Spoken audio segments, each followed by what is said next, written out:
भीम को यह अभिमान हो गया था कि संसार में मुझसे अधिक बलवान कोई और नहीं है। 100 हाथियों का बल है उसमें, उसे कोई परास्त नहीं कर सकता।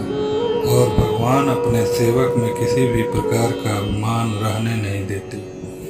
इसलिए श्री कृष्ण ने भीम के कल्याण के लिए एक लीला रच दी। द्रौपदी ने भीम से कहा, आप श्रेष्ठ गदाधारी हैं, बलवान हैं।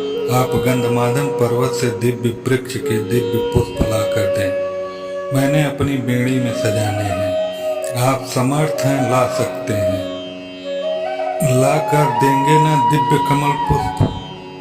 भीम द्रौपदी के आग्रह को टाल नहीं सके, गदा उठाई और गंधमादन पर्वत की ओर चल पड़े, मदमस्त हाथी की तरह, किसी तनाव से मुक्त, निडर। भीम कभी गदा को एक कंधे पर रखते, कभी दूसरे पर रखते, बेफिक्री से गंधमादन पर्वत की ओर जा रहे थे। सोच रहे थे, अब पहुंचा कि तब पहुंचा, दिव्य पुष्प लाकर द्रौपदी को दूंगा, वह प्रसन्न हो जाएगी। लेकिन अचानक उनके बढ़ते कदम रुक गए। देखा, एक वृद्ध लाचार और कमजोर बानर मार्ग के एक बड़े पत्थर पर बैठा है।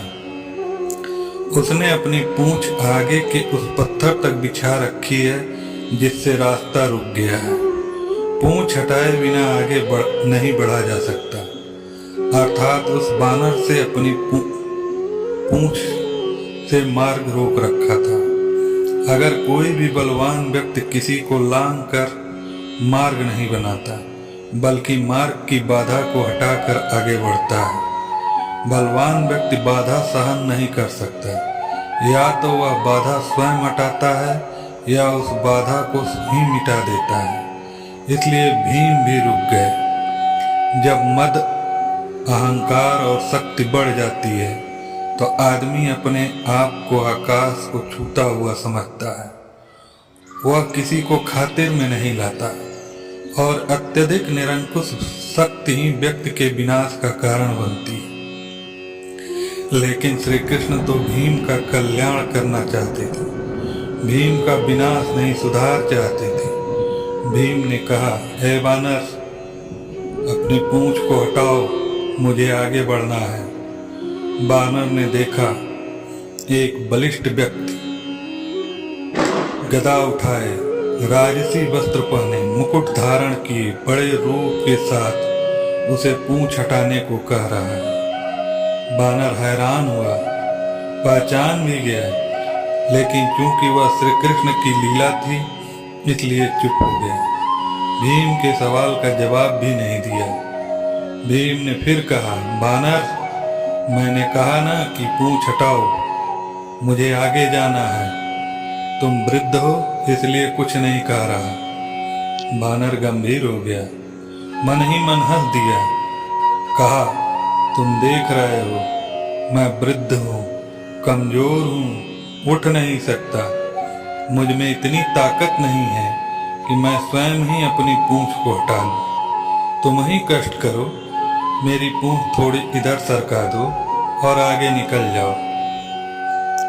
भीम के तेवर कसे, गदा कंधे से हटाई, नीचे रखी।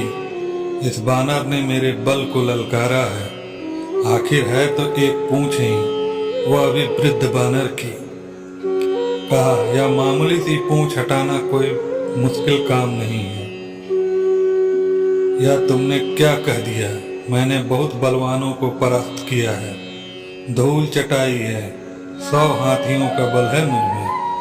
इतना कहकर भीम ने अपने बाएं हाथ से पूंछ को यूं पकड़ा जैसे एक तिनके को पकड़ रहा है कि हवा में उड़ा दिया, लेकिन भीम से वह पूंछ हिल भी नहीं सकी। हैरान हुआ, फिर उसने दाएं हाथ से पूंछ को हटाना चाहा, लेकिन दाएं हाथ से भी पूंछ तिल मात्र नहीं हिली। भीम ने बानर की तरफ देखा, बानर मुस्कुरा रहा था। भीम को गुस्सा आ गया। भीम ने दोनों हाथों से भरपूर जोर लगाया।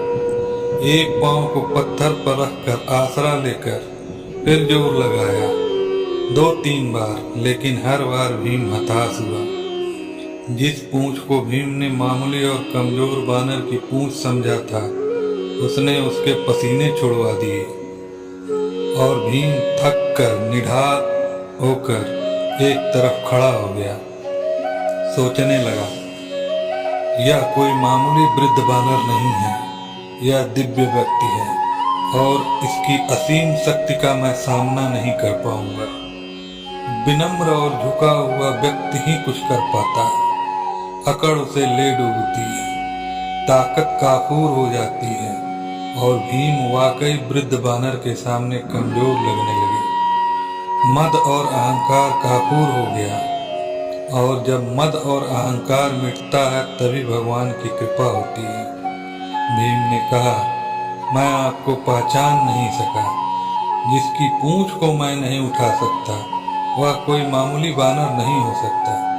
मुझे क्षमा करें, कृपया अपना परिचय दें। बानर उठ खड़ा हुआ, आगे बढ़ा और भीम को गले लगा लिया और कहा, भीम, मैं तुम्हें पहचान गया था। तुम वायु पुत्र हो, मैं पवन पुत्र हनुमान हूँ, श्री राम का सेवक। श्री राम का सेवक होने के सिवा मेरी कोई पहचान नहीं, और उन्हीं के आदेश पर मैं इस मार्ग पर लेटा हुआ हूँ, ताकि तुम्हें तुम्हारी असलियत बता दूँ। रिश्ते से मैं तुम्हारा बड़ा भाई हूँ और इसलिए बड़े भाई का कर्तव्य निभाते हुए प्रभु के आशीर्वाद से तुम्हें याद दिला रहा हूँ। शक्ति का, ताकत का अभिमान न करो, क्योंकि यह ताकत और बल तुम्हारा नहीं, भगवान ने ही इसे दिया है। यह शरीर भी तो परमात्मा ने दिया है, और जो चीज़ परमात्मा की है वह किसी और की कैसे हो सकती है। इसलिए जो जिसने दिया उसके लिए उसी का धन्यवाद करना चाहिए। परमात्मा की शक्ति के अलावा किसी की क्या शक्ति हो सकती है। भीम की आंखें खुली। त्रेता युग के श्री राम और हनुमान जी की वीर गाथाएं याद आ गईं। प्रेम से, श्रद्धा से भीम की आंखें भी खुल गईं, और भावों के इसी प्रवाह में भीम ने हनुमान जी को समुद्र लांघने के समय पर धारण किए गए विशाल रूप का दर्शन कराने का अनुरोध कर दिया, और हनुमान जी ने श्री राम की कृपा से अपना आकार वैसा ही बढ़ाया जैसे उन्होंने 100 योजन समुद्र लांघने के समय धारण किया था। यह देख भीम हैरान रह गए। वह कभी हनुमान जी के चरणों में देखता और कभी उनके आकाश छूते मस्तक को, जिसे वह देख ही नहीं पा रहा था। हनुमान जी ने कहा, भीम, मेरे इस रूप को तुम देख नहीं पा रहे, लेकिन मैं श्री राम की कृपा से इससे भी बड़ा रूप धारण कर सकता हूँ। भीम ने हाथ जोड़कर सिर झटक दिया और हनुमान जी के चरणों में गिर पड़ा। भौतिक पद, प्रतिष्ठा और धन का अभिमान कैसा, ये तो किसी का भी नहीं हो सकता। यह नष्ट है। भौतिक पदार्थ भौतिक सुख ही देते हैं, लेकिन परमात्मा की कृपा तो शाश्वत होती है, जिसे कोई छीन नहीं सकता, चोर चुरा नहीं सकता। आदमी को उसी दायरे में रहना चाहिए जिसे परमात्मा रखे।